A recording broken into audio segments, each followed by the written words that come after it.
welcome back. Andrea, I've now got both apps downloaded on my iPad. They're up to date. My iPad is up to date, and I know a little bit about the black app, but today I want to dive into the white app, and the white app is also called the Cab app. So tell me a little bit about it. Yeah, awesome. So there's two apps. Great call out. As a grower or a farmer, we're going to spend most of the time in the Cab app. This is where we're going to do all our recording of our information. We're going to use it when we're in the cab of our equipment, hence the Cab app. And then all of our maps will be created there, and then we'll send them to the cloud. So that's where we'll spend most of spring, is in our Cab app. The black app is when we'll likely get more into the season. We can do some scouting. We can have it on our phone. Another great feature of the black app is that our agronomists, our retail partners that we're working with, can also have the black app. And if I want to, I can actually choose to share my fields. If I want you to scout for me, I can share my fields with you, and then you would have access to my satellite imagery, my seeding information, to help make scouting easier for you. Perfect. So I've got everything downloaded. Everything's up to date. Let's dive into the white app. I want to see some of the things that I need to know about it and how I get started. It's freshly downloaded for me. Perfect. So if we just downloaded that Cab app, I want you to go into settings first. When we download that Cab app for the first time, it's going to default the units to metric. But here, oftentimes in Canada, we tend to measure things in inches and use acres instead of hectares. So I want to switch it over to English. And the white is the one that you have selected. So let's make sure we have English as our units. Another thing I want to point out on this settings page is the edit yield unit option. So here in Western Canada, an example that I would have is lentils. Most growers who have lentils generally want to measure those in pounds, so we can select lentils and change that to pounds instead of bushels. You can do this with any of your crops if there's different ones you want measured in pounds, just to make it a little bit easier to analyze at the end of the year. Perfect. Tell me a little bit about the cloud sync. That one, is this something that's going to help me reduce data usage? Yeah, so the cloud sync is when we are taking the data that we have stored on our iPad and bringing it up into the cloud. And once it's in the cloud, that means we can access it from any of our devices, phone, iPad, computer. So when we leave that on, if we have a data package on our iPad, it's going to be continually pushing that information up to the cloud. If I want to turn that off, that would be a way to reduce that data usage when I'm in the field. Would be to disable that cloud sync. But be sure to turn it back on when you get into Wi-Fi so we can save that information to the cloud and make sure we have a backup of it. Sounds great. Okay, some of those other settings on the side, let's leave for now, and I want to start setting up some equipment. Okay, perfect. Let's tap on that little house and go back to our home screen, and then let's go. Actually, before we get into equipment, I want to show you something that might help you in case you forget any of the steps that we're going through today. So if we go into our help button, you can see that we have the support number. So if I forget anything that if you forget anything that I'm walking you through today, give those guys a call. They're really helpful, great team in St. Louis we have. They can help walk you through any of your setup or any trouble that you're having. So I'd highly recommend remembering that help option, that button there. And another quick tip to point out, that version info at the bottom of the bottom there. If you call support, 9 times out of 10, that's the first question they're going to ask you is what version is that Cab app on? Just to make sure that there's no bugs associated with the version number that you're working with. I see there's a help articles here as well. Yeah, great call out. This is a great place to come to find articles, videos. In the bottom corner, you can see the live chat. If I search how to connect my FieldView drive, I will come up with a video, PDF. Just a great reminder if you're in the field, you need some extra tips. Great. Now can I set up equipment? Yeah, I think we're ready to go. Awesome. So if we go back to the home button and tap on that big equipment icon in the center, here is where we can add all of our equipment. So what types of equipment are you thinking of adding today? Well, I have a tractor and an air seeder. I also have a planter. Okay.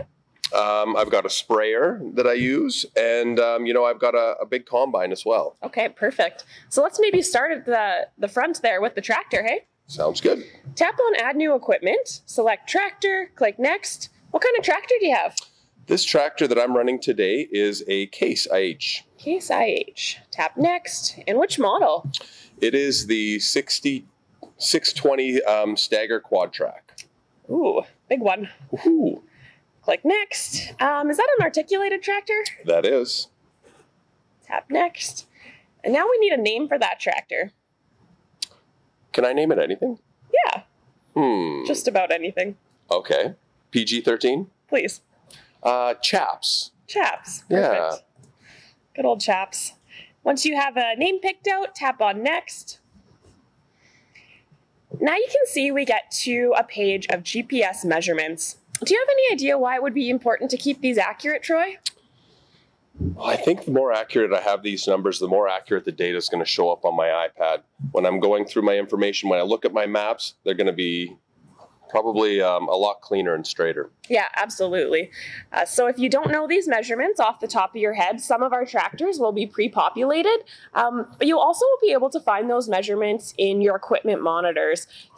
So instead of using a tape measure, that could be an option as well. If you don't have that option, just getting out that tape measure to double check those measurements is a great plan. So once we have those all in there, we can tap done, and we can see good old Chaps there at the top of our list. Perfect.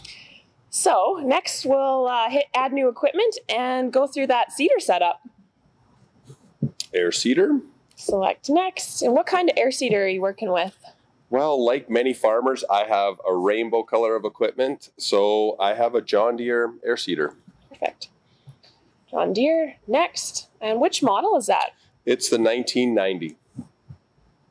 Select that, hit next. How many rows do you have on your seeder?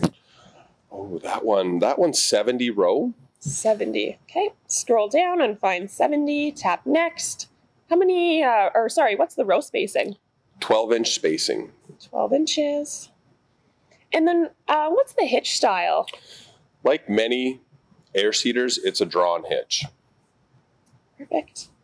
And then using an air cart, of course, tap next. And then is that air cart also John Deere? No, it's actually Bourgault. Okay. Tap next. And which model of air cart is that? It is the 6550. Next. And how many tanks are in that? I have 4 tanks. 4 tanks. Next. So seeder display. This is how our rate controller is where our rate controller is. So which display do you have with that setup? So what controls the volume that goes out? Yes. That's a TopCon. TopCon. So we can scroll down. Which TopCon do you have? X35. Perfect. It's always important to make sure that these are accurate, just to make sure we'll be able to collect the data properly. Do you have a name for that air seeder? Oh, I've got a name for it. Yep. Sarah. Perfect. Sounds like you got a good crew. Mm-hmm. Tap next when you have a name. And here we get to the air seeder setup. So you can see the wheel distance is pre-populated for us. Then again, if you want to double check that measurement, we recommend you to do so. And then we can go into some of the other setups on the left side. You see those yellow dots there on your screen? Mm-hmm. That means we're not quite set up there. There's some issues, some information we have to give FieldView to be able to record properly. So let's tap into that seed exit. And where that controller is, tap on that drop down. Do you know what that is for your... Yes, it's a TopCon Apollo. Perfect. And then we have our hitch to exit distance pre-populated. Underneath seed exit, do you see that application A exit there? I do. So this is for our fertilizer blends that we're putting down. With FieldView, you have the option to record seed as well as 2 other blends or 2 other things that you want to map. So let's tap into application A exit. Right now that controller is disabled and we need to enable it with whatever's going to control that fertilizer. It is the TopCon X30, X35 Apollo. Perfect. And do you know the hitch to exit distance for that? I'm going to have to go and check again, but I'm guessing it's going to be really close to my seed exit. 204 is what I had for that. Okay. Click done. And if you do want to map a second fertilizer application, we can go into B. Do you have 2 blends that you plan to map? Yes, I have phos with my seed and then my major sideband. Okay. So same thing, where it says disabled, I'm guessing you have a TopCon for that as well? It's the same rate controller, yes. Awesome. And then our hitch to exit distance, 204. Good. What about sections? 5 sections. 5 sections in your drill. Okay. So we'll have to change that on both application A and B exits. So 5. So the other yellow dot I can still see on here is our air cart setup. So let's tap into that. Shows our tank count that we identified as 4 before. And another important measurement that we need is, data point that we need is, where is our air cart? Is it a toe between or a toe behind? It's a toe behind. Behind. And then do you know that hitch to axle distance? 120 inches. 120 inches. What about the axle to rear hitch distance? Again, I'm going to have to check just to confirm, so I'm exactly right, but 46 inches. Great. Now it looks like we're all set up, so we can hit done. Great. Got Sarah join the crew there. So next, you mentioned you also had a planter? Mm-hmm. Yeah. Okay, so add new equipment. Let's select that planter, tap next. And what kind of planter do you have? The planter that I have is a white. Okay. Tap next. Which model? The 9700. Tap next. And do you know which frame style that one is? Of course I know. It is a dual. Perfect. Next. And how many rows do you have in that planter? I have 15 rows. Tap next. And our row spacing? Is 30 inch. Tap next. And is that also a drawn hitch style? That is also a drawn hitch style. Great. Do you have a name for that planter? I do. Dan. Good old Dan. Dan. Tap next once you have your name identified. And here we go with the planter. We have a lot of different setup we need to do to ensure we're ready to go and map accurately. So the first one here is asking about our planting display. Do you know what display you have in here? Yes, so this would also be the TopCon X30. Okay. And same with our controller.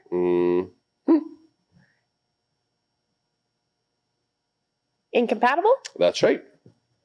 So an incompatible rate controller is a great option if you don't have a compatible rate controller. It means we don't need to be connected into what's metering our seed. We can actually just connect into that tractor's GPS and be able to create maps, map trials, collect data that way. Perfect. So after planter setup, we can start to go through the other setups on the left. So wheel distance, we have a number in there. If it's inaccurate, we can change that. Front frame rows, we'll leave those as even for today. Front row offset. You know, I'm about average. 10 inch. Rear row offset. The same. 10. Front frame seed exit, 180. That's pretty close. That's right. Same with the rear, 198. Mm-hmm. Get into application setup. Are you putting down any any fertilizer with your planter? I am. Yes, I am. Okay.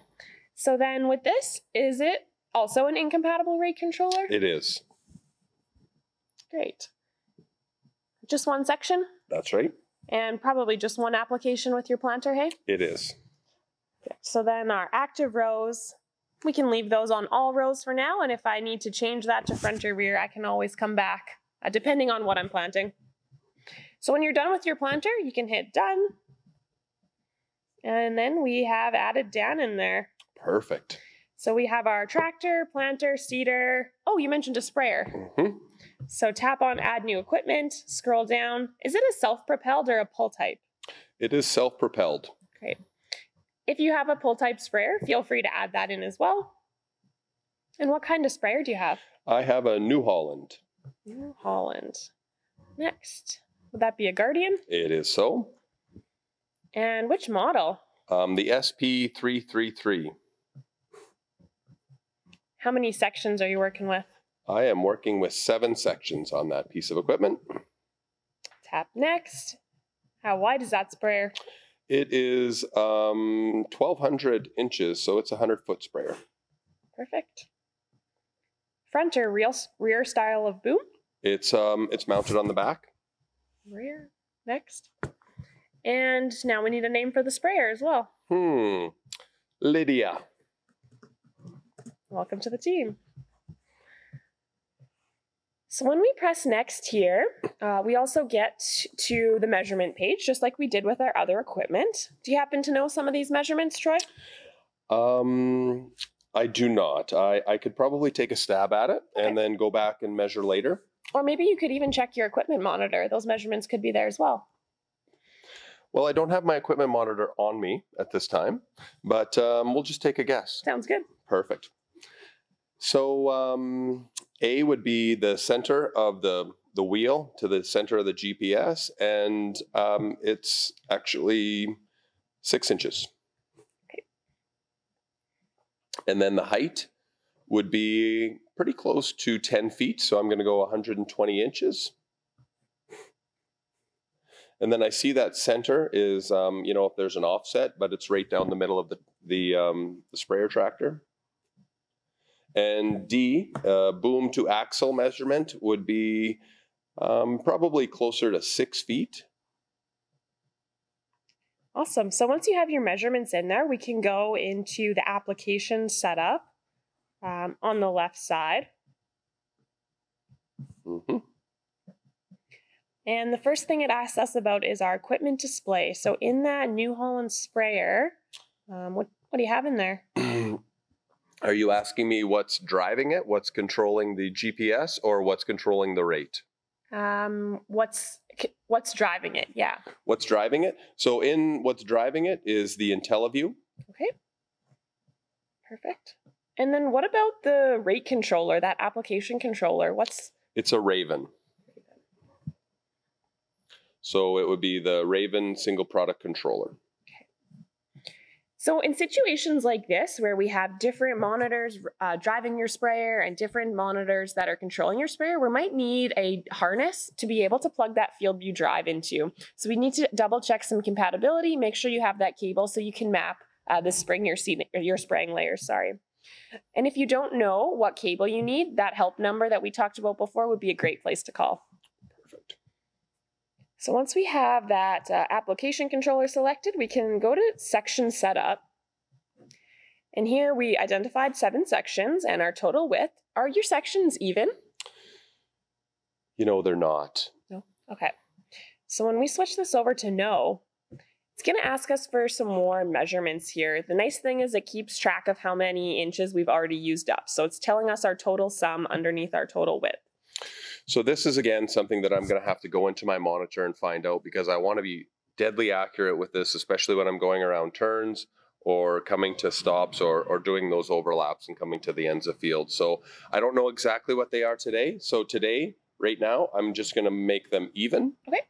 And then I'm going to go back to this point and I'm going to write that down and go back to that to make sure that they're all in the right spot. That sounds great. So for now, we can hit done. Perfect. And we've added Lydia to the crew. Awesome. Welcome, Lydia. So for this spring, those are probably the main pieces of equipment we're going to need set up. If you happen to have an anhydrous applicator or any other fertilizer applicators, you have the option to add those in as well. And then we can add in our combine at a later date when we're getting ready for harvest.